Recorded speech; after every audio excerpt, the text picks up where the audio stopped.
It's 11 o'clock, day 27 maybe of this super long series. I will say this, I think it's unlikely I'll do 60 days to 60. Maybe I've already said that, but 50 conversations is a lot of conversations, even though they have all been incredibly interesting. And I know that today's is going to be as well.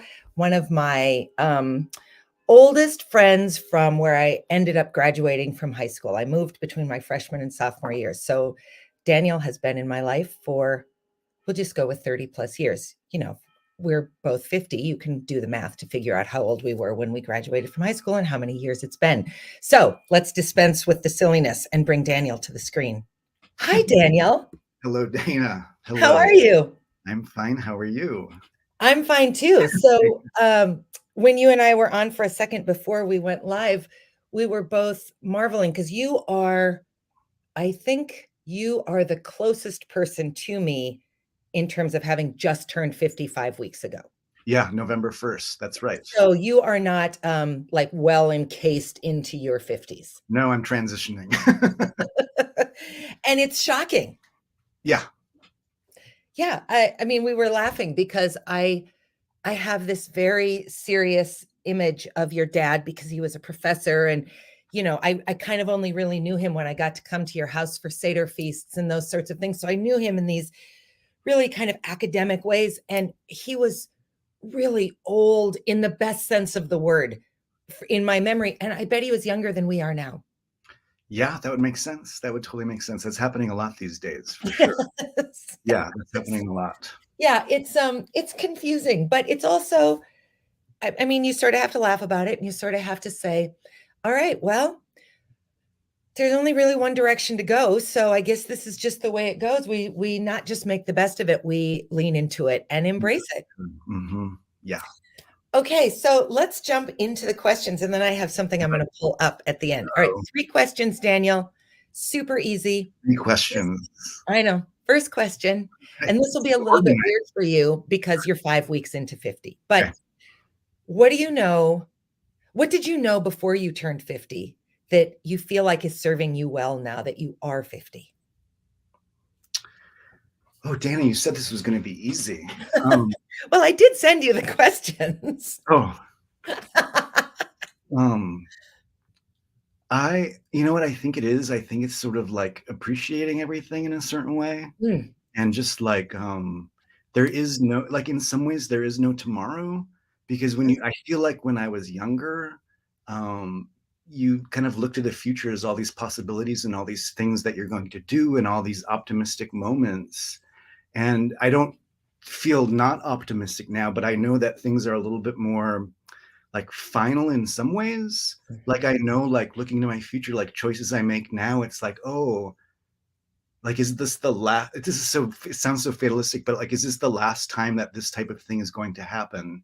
Like a trip or like a thing like that. It's like, if I don't do it now, will I ever do it? And I think before, and I started to see a little bit clearly, like that would always be a possibility, but now you just don't know. And so like, you kind of appreciate things in a different way. And I really do think it's like shifting from material things to more things, experiential things and human things. And so like, I go through my stuff and I'm like, and I don't have kids. So it's sort of like, well, here's a like program I saved from 1987 that's in a box that's traveled around the country with me every time I've moved. And like, I don't know that I'm ever going to look at it again. And I don't have kids that are going to be curious about it. So it's like, it's things like that that feel a little bit more finite. Like before I would keep that for infinity for some future. Now I'm like, well, I don't know if I need to keep that anymore. So it's just like that I'm being aware of, like my priorities, I think, a little bit. I love that. And I would agree with you. So I think there's like, I went through this phase, I don't know, 10 years ago, probably, where I threw out kind of almost all the pictures between about 18 and 30. Yeah. Just was like, it kind of dated some people. I don't need pictures of them. I don't need all this stuff. Yeah. Well, totally. Then you do a project like this and you think, I threw out like 10 years of birthday pictures. And so Yeah. you have a second where you think, shoot, that would have been fun to have a 21st birthday picture in this thing. And then you think, who cares? Yeah. Who the hell cares? Hmm. So I'm with you. The stuff is just stuff. And it certainly doesn't go with you and it doesn't sustain you. So what are we doing with it all? Well, especially I think with like for me, like the lineage of what I'm sort of like leaving behind, it's different without kids, I think. Mm-hmm. Because I bet that's true. it's like for me, it's like Natalie, my wife, is really gonna get all my stuff. Mm-hmm. Unless I outlive Natalie, then I Right. get all her stuff. So it's just stuff like that, that like the importance of that kind of thing is just different now. And because I think it's like the future to look at it is here now. And I saved it 30 years ago because like, well, Mhm. maybe at some point I'll want it again. Well, that's sort of the future now. And so it's like the priorities shift. So Yeah. like the experiential things are way more interesting to me than like purchase material things. So I feel like that's a really, not that that Yeah. ever was a big thing, but I think that's really important right now. So I, Mm. That's a great answer, and Daniel, really great answer. And I think something important to think about for all of us, because we all have more stuff than we need. We're mm-hmm. lucky, I guess, to live in a place where stuff is readily available. And so move it along. Because even if you have kids, like in my case, I think, okay, so in theory, Quinn will inherit all this stuff. What is Quinn going to want with all the pictures of me in my 20s? He is Yeah, it's not going to want those. yeah, And guess what? Now they all live on social media. So who cares? yeah, exactly. Yeah, it's I've it's bonkers. So I've okay. in, I've inherited some fine like china and things like that. I don't know what to do with it. It's just beautiful stuff. But anyway, okay, yeah, we're gonna move on to the next question. Yeah. I could, You use it, and then you just yeah. lose it, I guess. I don't know. Yeah. All right, next question. Uh-oh. This one might be easier for you, Daniel, although that answer was great. So, what do you know now? And you might have a similar answer. What do you know now that you wish you could go back and tell your younger self? And I don't care how old you make your younger self. I just, you know what? I just think it's so important to like be your authentic self. And I don't think that I always was that. And I think that's something that I could do more of. Are you there?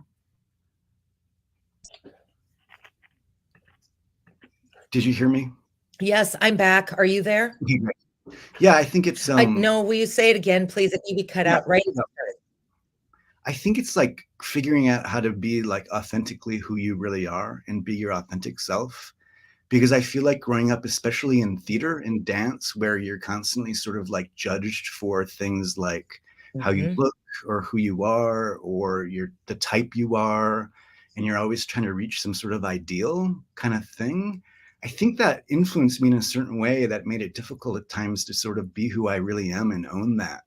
And so I think Mhm. that like now moving forward, I kind of grapple with that and I kind of still try to kind of tease that out and just really try to believe in that. Even now at 50, you'd think, oh yeah, I know who I am and I'm confident, but I still grapple with a lot of that stuff. And so I think that, so if I were to go back, I think it's like some decisions I made that were influenced by outside voices. Like I'd be like, Mm. you know what? I should really have listened to myself there, or just kind of things like that. And so I think that's something that will always kind of grapple with. But I think that would have sort of changed my trajectory in some ways, and sort of How? emotionally would make me a little bit more I can't really say that. Confident now, even now, less self-conscious now. But I think a lot of it is to do with the art form that I sort of invest my life into. That's constantly like judging in a certain way. So yeah, something. I think that. I think that's a great answer. And I think you're 100,000% right that a big piece of it is the art form. So you went into the professional dance world and did brilliantly well. I pursued acting, but that notion of embodying someone else or of just constantly literally standing, not literally, although I have done some nudity, so sort of literally, but literally standing, figuratively standing naked in front of someone and having them go, you're a little heavy there, you're a little tall, you're a little short, you're a little old, you're a little young. That intense, overt judgment, Mm. I think, exacerbates human insecurity anyway, and you Mhm. never really let that go. I will Mm. never be one of those women who's like, "You know what? I just embrace my body." I will never be that Right, woman right, yeah, because mhm, my entire formative years were about being judged for how I mhm. looked. It's incredible. And I think a lot of that influences sort of what I do now in a positive way, and, like, as I, like, lead a dance company and work with young dancers and young artists, it's like, that's really a very forefront of my mind, and even though there are certain ideals and aesthetic things that we're kind of looking for and are associated with dance, there's far more space than when I grew up. Like, there's far more Yes. awareness, and there's just, like, so I think that's something that's really kind of I think about a lot, is that sort of authenticity factor. I love that. I love that, and certainly, I think there are people in, say, accounting who also feel that way, Of but I course. really do think that when you are in the performing arts, it shines a spotlight on it in a truly incredible way. Yeah, and you can't really separate that from your who you are and so all right. I felt you moving on. I think no, no, no, that's great. I think so often I hope she would be alright with me saying this, but your wife, Natalie, is also a dancer and Mhm. now a professor of dance, but I think about, a million years ago, seeing the 2 of you in New York City and you and Quinn and Natalie and I went out to eat, I have and you were pictures. both dancing. Yes, I just saw that picture. You and Natalie were both dancing for a professional company, and we went to eat, I feel like maybe Italian food, and Natalie didn't eat. And she just said, "I have to lose some weight." Well, I mean, I don't know Natalie super well, but I've seen her over 30-ish years. Natalie is a very thin woman, It doesn't but matter she what you lives see. Yeah, it no. doesn't matter. Yeah, It's how she so feels and who she is. Yeah. well, and how she knows she's going to be judged by people who keep you on the roster, take you off the roster, all those kinds of things. So, And I've never forgotten that. she wants to feel good too. So aside from the judgment of other Yes. people, it's Yeah. like that's what she thinks she needs to do to feel good. So, Yeah. Yeah. So I don't say that as a criticism of her. I just say it as a yeah, perfect example of yeah, that's totally. just the way I think our generation grew up. So I'm thrilled to hear that things are shifting and changing because we have to do better. We just have Mhm. to. Okay, last question, Daniel Sharon. Um, what are some of the most joyful aspects you've uncovered in these 5 weeks of being 50 or the lead up to 50? I'll give you a window. How the joyful moments? I'm really just in a phase of like, I've been working a lot on kind of my own well-being, and I think probably going through COVID was something that we all experienced our own kind of journey through that. But like, I it's so silly. I started taking violin lessons again. So I played You did? violin. Yeah, I played violin like through high school seriously. So if I didn't go into theater and Mhm. dance, I likely would have gone into music. And I've been carrying my violin around with me for all these years, and just like, forever. And then I was like reading a little bit, and I've been I also go to like a therapist, which is new for me, which has been awesome. It's nothing like a paid friend. Anyway, so the music. So I've been taking violin lessons again after 30 years, probably, and it's been really awesome. And I think that has actually brought me joy for different reasons of nostalgia. Thinking about my Uh-huh. mother, and just giving myself something to kind of concentrate on and focus on. And in a way, like I have like two therapists now, which is my social worker therapist and my violin teacher therapist, because they both do Mhm. such great things for me. and just trying to like live a happy life and trying to just be good to people and stuff like that. So those things actually really contribute to that. So I guess I've enjoyed the violin lessons. It's been very nostalgic, and my hand hurts a lot, but it's okay. I bet it does. So let me just say, as the mother of a violinist who was a very serious violinist all through high school, um, played in college, was concertmaster of his college orchestra, and then found an orchestra in Los Angeles when he moved, a Yeah. community orchestra, and was playing. And then the community orchestra shut down in COVID, and he's not gone back to it. So he's only been away from it for 2.5 years. But it just delights me to no end to hear that you've gone back to it, because I know that your mother, like Quinn's mother, invested time and energy and hopes into that. And I didn't need Quinn to become a professional violinist, but I wanted it to be a lifelong pursuit of his. So I'm very Mhm. hopeful that he will go back, because I always say, who's going to pick their violin up 30 years down the road? But you have. So that's Yeah, it's fantastic. weird. He'll never forget it. It's so embedded in me. And I'm like so thankful that my Yeah. mother and parents did that, because it's like I picked it up and I was like, oh my God, like I remember these songs. They are still in me, Yeah. which is Yeah. Well, scientifically fascinating. yeah, that muscle memory piece is so fantastic. I have to put a comment up from a friend. Uh-oh. Daniel, are you ready? I don't know. Am I ready? Andrew Burns. Andrew Burns. No way. Hello, Andrew Burns. Andrew was my first guest, Daniel. Wow, I'll have to go back. I can watch these now, right? You can watch them now. Yeah. Yes. So love watching this. Thanks for sharing, Daniel. I just Yes. have to say, clearly my mother is busy, because she's a religious watcher of these. And if she knew you were on and she was missing this, in fact, I am going to text her and tell her to hop on, because she'll be devastated to not get to talk to you live.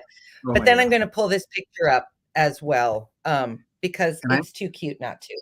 Oh yeah, look at us. Look at that. I I remember mean, that. come on. We have that whole photo shoot. God, so what were we, like 16? Something like that? I bet it was the summer between our, do you think junior and senior year, maybe? I don't know. Look at your Oh my freaking cute God. hair. My cute hair. I know it's gray now. I have lots of gray hairs now. But what are you You know gonna do? what? I do not yet. Really? Uh, no, redheads tend to go gray really late, Yeah. comparatively speaking. So Nice. I'm just like, I'm riding it out as long as I can, because I'm not going to diet. So it's all Yeah, and right. you know what? At 50, Dana, all I can do is embrace it. Yes, you still have hair. Yeah, it's true. It's true. It's back a little bit here, but yes, it's true. It's true. In the big picture, a lot Yeah, of men do not do that well. yeah, yeah, yeah. There you go. So yeah, I'm just embracing it. What else are you gonna do?